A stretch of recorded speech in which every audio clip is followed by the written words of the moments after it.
Hello everyone, আসসালামু আলাইকুম। আশা করি সকলেই ভালো আছেন। মহান আল্লাহর অশেষ রহমতে আমিও অনেক ভালো আছি। আজকে আমি আপনাদের একটি বানর এবং একটি কুমিরের গল্প শেয়ার করব।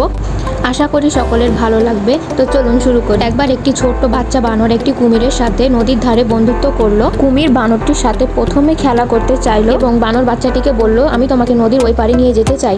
বানর বাচ্চা খুশি হয়ে কুমিরের সাথে যেতে রাজি হলো এবং কুমির তাকে মাঝ নদীতে নিয়ে যেয়ে বলে, আমার বউ তোমার কলিজা খেতে চেয়েছে। বানর বাচ্চা ভয় না পেয়ে চতুরতার সাথে কুমিরটিকে বলে, আমার কলিজা তো ওই গাছেই রয়ে গেছে, তুমি যদি আমার কলিজা পেতে চাও তাহলে আমাকে সেই গাছের ওখানে আবার নিয়ে যেতে হবে। সেই বানর বাচ্চার কথা বিশ্বাস করে তাকে আবার নদীর ওই পারে গাছের ওখানে নিয়ে যায় এবং বানর সেইখান থেকে দ্রুত পালিয়ে যায় এবং বানরটি প্রাণে বেঁচে যায়। এই গল্প থেকে আমরা কি শিখলাম বন্ধুরা?